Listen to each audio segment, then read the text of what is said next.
Bright world computer channel में आपका एक बार फिर से स्वागत है। आज की ऑनलाइन क्लास में सीखने वाले हैं अकाउंटिंग में सीखने वाले टेली प्राइम की जो क्लास है उस क्लास के अंदर आज हम लोग एक नया टॉपिक सीखने वाला, बहुत ही इंटरेस्टिंग टॉपिक होने वाला है।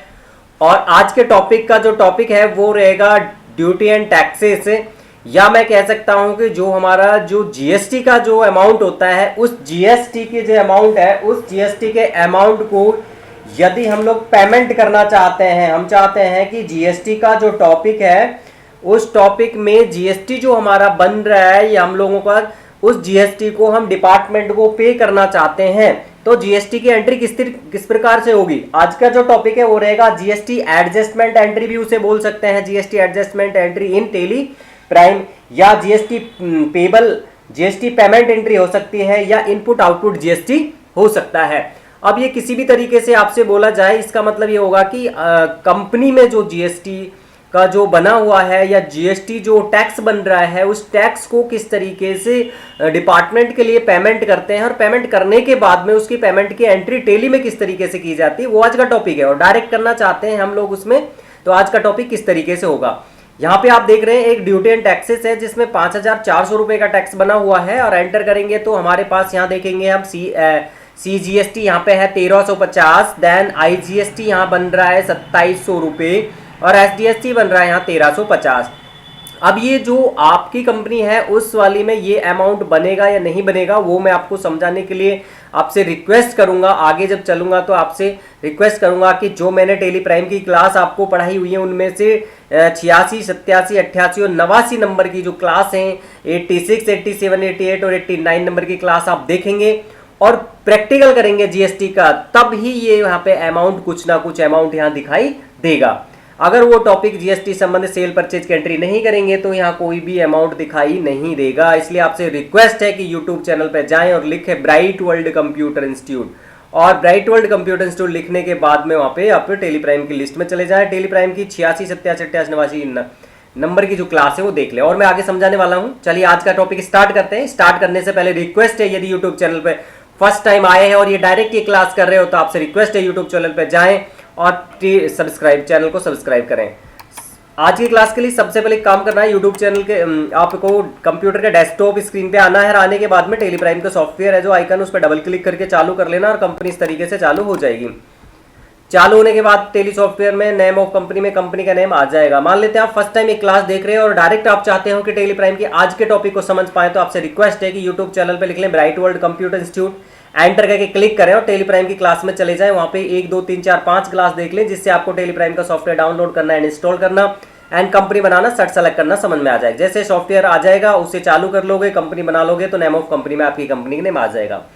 दूसरा, आज का टॉपिक करने के लिए आपको टेली प्राइम की प्लेलिस्ट में जाने के बाद 86, 87, 88 और 89 नंबर की क्लास भी आपको देखनी है। वो जीएसटी की है, उसमें लोकल सेल है विद जीएसटी है और इंटर स्टेट जीएसटी है परचेजिंग में, और सेल के अंदर भी आपका ऐसे लोकल और इंटर स्टेट का है। वो जब एंट्री आप कर लोगे सेल पर परचेज की जीएसटी वाली एंट्री, तब आज का टॉपिक करें। आपने माने थे सारी चीजें कर ली है मैंने जो बताई है, और आपने अपने कंप्यूटर में सबका प्रैक्टिकल किया है। और उसके बाद आप अगर गेटवे ऑफ टेली में जाके बैलेंस शीट देखते हो, तो बैलेंस शीट का शॉर्टकट है बी। यहाँ पे बी ब्लू हो रहा है, इसका मतलब बी दबा के भी आप बैलेंस शीट में जा सकते हो और यहाँ पे क्लिक करके भी जा सकते हो। जैसे आप बैलेंस शीट में जाते हैं तो यहाँ पे आपको एक चीज दिखाई देती है, करंट लायबिलिटीज। अगर करंट लायबिलिटीज पे क्लिक करते हैं अपन डबल क्लिक, तो यहाँ पे ड्यूटी एंड टैक्सेस दिखाई दे जाएगा 5,400 क्रेडिट पक्ष की साइड है। या फिर आप, मैं बैक कर रहा हूँ, इसी जगह पे आप देखना चाहते हैं बैलेंस शीट, तो एक काम कर सकते हैं, आप डिटेल्स देखने के लिए कीबोर्ड से ऑल्ट के साथ में F1 प्रेस कर दें। क्या प्रेस करें? Alt F1। जैसे ऑल्ट F1 प्रेस करते हैं तो आपकी जो बैलेंस शीट है आपकी कंपनी की वो यहाँ पे दिखाई देगी डिटेल्स में, और डिटेल्स में यहाँ देखोगे तो करंट लायबिलिटीज के जस्ट नीचे आ रहा है यहाँ पे ड्यूटी एंड टैक्सेस, और ड्यूटी एंड टैक्सेस जो आ रहा है वो आ जाता है 5,400। कितना आ गया? 5,400 आ रहा है। और मैं आपको एक चीज और समझा देता हूं कि जब ड्यूटी एंड टैक्सेस में 5,400 या जो भी अमाउंट आपका बन रहा वो यहाँ पे पॉजिटिव में है, इसका मतलब आपको जीएसटी पेमेंट करना है, यानी 5,400 का पेमेंट आपको करना पड़ेगा। यदि यह माइनस में आता तो वो रिफंडेबल होता, अगर ये प्लस में आ रहा तो ये पेबल होगा। तो ये पेबल क्या है और पे आपको करना होगा।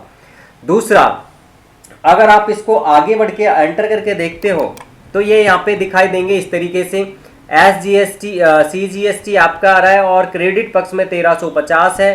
देन IGST अगर हम लोग देख रहे हैं तो यहाँ पे आ रहा है 2700 रुपये, वो भी क्रेडिट पक्ष में है। और SGST यदि देख रहे हैं तो वो भी यहाँ पे क्रेडिट पक्ष में आ रहा है, इसका मतलब है 1350 है। एक चीज़ और क्लियर कर देता हूँ कि अगर आपका ये जो टैक्स अमाउंट है क्रेडिट साइड में आता है, इसका मतलब है कि ये पेबल है, आपको ये पे करना होगा GST के डिपार्टमेंट को। और यदि ये डेबिट पक्ष में आता है और यहाँ पे नीचे टोटल आता है तो उस कंडीशन में ये क्लियर है कि आपका वो GST जो बन रहा है वो रिफंडेबल है। और रिफंडेबल के लिए आपको GST के डिपार्टमेंट में रिफंडेबल के लिए कोई फाइल क्रिएट नहीं करनी है, कोई फाइल नहीं लगानी है, कुछ नहीं करना है। सेकंड टाइम जब नेक्स्ट मंथ आप वर्क करोगे और नेक्स्ट में जैसे करोगे तो अपने आप GST एडजस्ट हो जाएगा और आपका जो टैक्स बनेगा क्रेडिट साइड में सिर्फ वही आपको करना है। तो हम लोग जब GST बनता है उसका डिपार्टमेंट में पेमेंट करने के बाद GST पेबल की एंट्री टेली प्राइम के अंदर करते हैं, वो किस तरीके से करते हैं तो आप देखते हैं। ये अमाउंट जो आ रहा है आपको, ये अमाउंट आप चाहे तो ये लिख सकते हैं, वैसे आपको वहाँ पे दिखा दिया जाएगा, कोई परेशानी है। ये GST का पेमेंट पेबल करने के लिए आपको जाना है क्विट में, और क्विट करने के बाद जब आप GST के डिपार्टमेंट में पे कर देते हो तो आपको एक एंट्री करनी होती है टेली प्राइम के अंदर, वो आता है ट्रांजेक्शन्स के अंदर बाउचर्स में। और बाउचर्स में आने के बाद आपको एक पेमेंट में एंट्री करनी होती है। पेमेंट के लिए कीबोर्ड से F5 प्रेस करें या पेमेंट पे क्लिक करें और पेमेंट पे करने के बाद यहाँ पे ब्लू कलर में पेमेंट लिख के आ जाता है। यहाँ पे आ गया DR। सबसे पहले आपको यहाँ पे लेना है CGST। क्या लेंगे? CGST।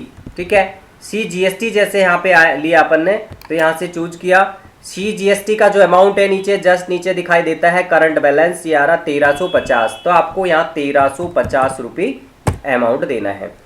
यहाँ पे आता है DR के बाद CR, तो यहाँ पे फिर से मुझे DR चाहिए इसलिए D प्रेस करेंगे और एंटर करेंगे। यहाँ लेंगे SGST। जैसे मैं यहाँ पे S और G प्रेस करता हूँ यहाँ पे SGST आ जाता है, इसको भी चूज किया। यहाँ पे करंट बैलेंस आ रहा 1350, तो हमें है 1350 यहाँ पे दिया और एंटर कर दिया। अब यहाँ पे हम देख अगर IGST, CGST और SGST बन रहा है तो हम लोग सिर्फ ओनली वो भी पे कर सकते हैं, लेकिन अगर IGST बन रहा है इंटर स्टेट वाला तो वो भी आप देख सकते हो। यहाँ पे D प्रेस करें, ये डेबिट बन जाएगा। D प्रेस करेंगे, डेबिट हो जाएगा। IGST प्रेस करेंगे तो यहाँ IGST में से आपको IGST यहाँ लेजर ऑफ लिस्ट में से चूज कर लेना है। अगर यहाँ IGST बन रहा है, यहाँ पे आ रहा है 2700, तो आप यहाँ पे के लिए 2700 रुपये लिखेंगे, एंटर करेंगे। टोटल मिला के यहाँ पे जो अमाउंट आ रहा है 5400 आ रहा है। और यहाँ पे आपको अब SGST भी आपने ले लिया है, CGST भी लिया है, IGST लिया है, तीनों आपने GST के टाइप्स लिए हैं और तीनों का टोटल होने के बाद आपको CR क्रेडिट पक्ष लेना है। यहाँ पे आप पेमेंट किससे कर रहे हो? कैश करा है तो आप यहाँ पे कैश ले लेंगे और कैश यहाँ पे पेमेंट इस तरीके से करेंगे और एंटर करके एक्सेप्ट कर लेंगे। यदि आपने यहाँ पेमेंट किया है चेक से या बैंक से तो यहाँ पे आपको क्या करना है, चेक या बैंक ये नहीं लेना है, यहाँ जो भी आपकी बैंक है वो लेना है। मैंने यहाँ पे स्टेट बैंक ऑफ इंडिया यहाँ पे बनाया हुआ है, मेरे पास जो बैंक है मेरी वो स्टेट बैंक ऑफ इंडिया की है, उसे चूज करेंगे। टोटल अपने आप जो डेबिट पक्ष में है वो क्रेडिट पक्ष में आ जाएगा, एंटर करेंगे। आपसे डिटेल्स पूछी जाएंगी कि आपने जो ये पेमेंट किया है वो किस तरीके से किया है। ये जो पेमेंट किया है हमने, लेजर का जो टाइप आ रहा है वो ये आ रहा है अपने आप यहाँ पे ऑटोमेटिक। यहाँ पे हम लोग लेंगे चेक और चेक के बाद में यहाँ पे आ जाएगा ये। अब यहाँ पे इंस्ट्रूमेंट जो डेट नंबर है, आप जो चेक दे रहे हो वहाँ पे वो नंबर यहाँ पे चेक का नंबर डाल देना है और एंटर करना है। डेट जो होगी वो यहाँ पे पेमेंट कर देना है 31 मार्च 2025 से 31 मार्च 2025 को कर देंगे, एंटर करेंगे और एंटर करके कंट्रोल से एक्सेप्ट कर लेंगे। इस तरीके से हम लोग फाइनली ही GST का पेमेंट कर चुके हैं और अब आपको कुछ नहीं करना, बस एक बार फिर से बैक आना है, बैलेंस शीट में B प्रेस करके या क्लिक करके जाना है और आपको ऑल्ट के साथ F1 प्रेस करना है, या करंट लायबिलिटीज में जाके जब ड्यूटी एंड टैक्सेस में देखोगे तो यहाँ पे अमाउंट आपका कुछ नहीं आएगा। इसका मतलब है कि आपका ड्यूटी एंड टैक्सेस पे हो चुका है, एंटर करेंगे तो फिर भी कुछ नहीं आएगा। या आप डायरेक्ट यहाँ पे B प्रेस कर सकते हो और ऑल्ट के साथ में F1 प्रेस करेंगे, तब भी यहाँ देखोगे तो ड्यूटी एंड टैक्सेस के सामने कोई अमाउंट नहीं आ रहा है। इसका मतलब आपने जो डिपार्टमेंट में टैक्स पे किया था वो 5400 पे हो चुका है और आपने टेली में भी उसकी एंट्री पास कर दी है। आज का टॉपिक बिल्कुल क्लियर हो गया है, कोई परेशान नहीं, बहुत सरल सा टॉपिक है। बस हम लोग जब तक उसे सीखते नहीं, जब तक कंफ्यूज रहते हैं, परेशान रहते हैं कि क्या होगा जीएसटी का पेमेंट, कैसे होगा जीएसटी का पेमेंट, कोई परेशान नहीं है, बिल्कुल सरल सा टॉपिक है। फिर भी आपको समझ में आया तो आपसे रिक्वेस्ट है कि इस वीडियो को बार बार देखें, अपने कंप्यूटर में बार बार प्रैक्टिकल करें। समस्या आए तो कमेंट्स में डालें, फिर भी कोई दिक्कत हो तो आप मुझे कमेंट्स कर सकते हैं। और आज की क्लास में बस इतना ही, मिलता हूँ नेक्स्ट जीएसटी पेमेंट के साथ जो रहेगा टैक्स पेएबल विद पेएबल के साथ में। तो आज की क्लास में बस इतना ही, मिलते हैं नेक्स्ट क्लास में, तब तक के लिए जय हिंद जय भारत।